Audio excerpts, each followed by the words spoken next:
శిష్యులు వృద్ధులు, వయసు అయిపోయిన వాళ్ళు కూర్చున్నారు. వయసు అయిపోయిన వాళ్ళు శిష్యులు, వయసులో ఉన్నవాడు గురువుగారు. వయసులో ఉన్న గురువుగారు మౌనంగా ఉన్నాడు, వృద్ధులైన శిష్యులు మాట్లాడుకుంటున్నారు. అంటే ఎన్ని చదువుకున్న అనుమానాలున్నంత కాలం, భగవంతుడు అర్థం కానంత కాలం చప్పుళ్ళుంటాయి. అసలు భగవంతుడెవరో తెలిసిపోయిన తర్వాత అనుభవించడంలో పరమ ప్రశాంతత కాబట్టి మాట ఉండదు, మౌనం ఉంటుంది. అంతర్ముఖ సమారాధ్య బహిర్ముఖ సుదుర్లభ. బహిర్ముఖత్వం అంటే మాట్లాడితేను ఇక స్తోత్రాలు ఉండవు, లోపల తనంత తాను రమిస్తూ ఆనందానుభవంలో ఉండిపోతాడు.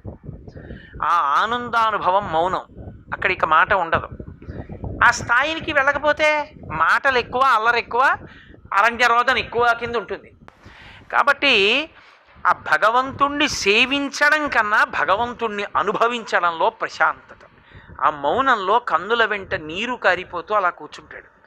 అప్పుడు ఎవరిని కలవాలని, మాట్లాడాలని అప్పుడు ఇష్టం ఉండదు. అప్పుడు ఇక ఉత్సవాలు ఉండవు. అప్పుడు ఇక అక్కడికి వెడదాం, ఇక్కడికి వెడదాం ఏ ఉండదు. ఇక్కడే ఆ ఈశ్వరుణ్ణి చూస్తూ ఆనందంతో రమించిపోతూ అలా ఉండిపోతాడు. అలా ఉండిపోయిన వాడు యువకుడు. యువకుడు అన్న మాటకు అర్థం ఏంటి? బలంతో ఉన్నవాడని. యువకుడు బలంతో కదండి ఉంటాడు. వృద్ధుడంటే బలం అయిపోయింది, వృద్ధాప్యం వచ్చేసింది. ఈయన ఇంకా కాలమునకు లొంగలేదు, వాళ్ళు కాలమునకు లొంగిపోయారు. అందుకని ఇప్పుడు ఆయన ఆసనం వేసి కూర్చోడు, ఎందుకంటే కాలానికి లొంగిపోతున్నాడు కాబట్టి మోకాళ్ళు పూర్వం వంగినట్టు వంగవు. అందుకని ఇప్పుడు కుర్చీలో కూర్చుంటాడు, అంటే కాలానికి లొంగాడు. ఒక ఆయన కాలానికి లొంగలేదు, యువకుడు, అందుకని ఆయన కాళ్ళు ఇలాగే పెట్టి కూర్చుంటాడు. ఇంకో 3 గంటలైనా 4 గంటలైనా కూర్చుంటాడు. కాలమునకు లొంగిపోయిన వాళ్ళు సమస్త ప్రపంచం, కాలమునకు లొంగక నిలబడిన వాడు పరమేశ్వరుడు. అందుకని వృద్ధుడు అవడం.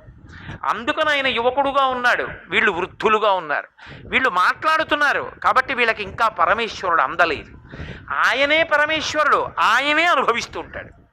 పరమేశ్వరుణ్ణే అనుభవిస్తూ ఉంటాడు.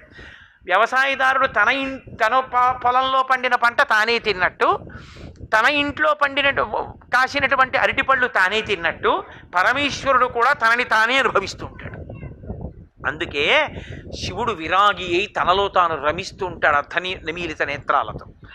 కాబట్టి వృద్ధా శిష్య గురుర్యువ, గురువు యువకుడుగా ఉన్నాడు, శిష్యులు పరమ వృద్ధులైపోయారు. ఆ వృద్ధులైపోయి కూర్చున్నటువంటి శిష్యులు ఎవరో ఏమీ శాస్త్రాలు చదువుకోని వాళ్ళు అని మీరు అనుకోకూడదు. ఆ కూర్చున్న వాళ్ళు ఎటువంటి వాళ్ళో తెలుసా? కూర్చున్న వాళ్ళు సనక సనందనాదులు. సనక, సనందన, అలాగే సనత్కుమార, ఆ తర్వాత మహానుభావుడు సనాతన అనబడేటటువంటి ఆయనే సనత్సుజాతీయుడు అని ఆ నలుగురు కూడా చుట్టూ కూర్చున్నారు. వాళ్ళేం సామాన్యులు కారు, బ్రహ్మజ్ఞానం దక్షిణామూర్తి దగ్గరే పొందారు. వాళ్ళు పసిపిల్లలుగా అయిపోయారంతే. అంతే, వాళ్ళకి ఇంకా ఏమీ లోకంలో బాధ, అవి కష్టం సుఖం ఏమీ లేవు, హాయిగా ఉంటారు. పసిపిల్లలు చూడండి, వాడు ఆనందించడానికి కారణం ఒకటే, వాడి బొటనవేలే.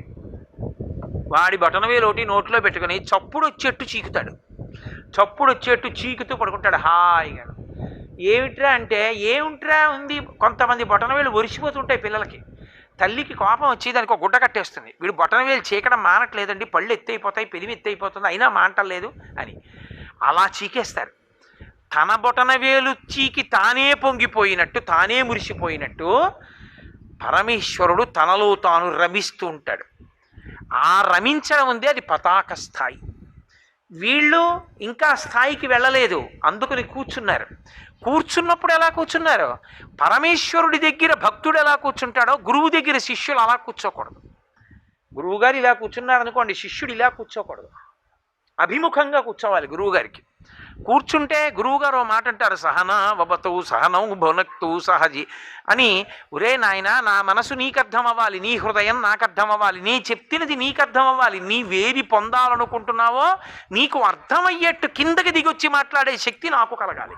సహ వీర్యం కరవావహై తేజస్వినావధీతమస్తు మా విద్విషావహై అంటాడు. అందుకని లేకపోతే గురువు స్థాయిలో మాట్లాడి వెళ్ళిపోతున్నాడు అనుకోండి, కూర్చున్న వాళ్ళకి ఏమర్థం అవుతుంది?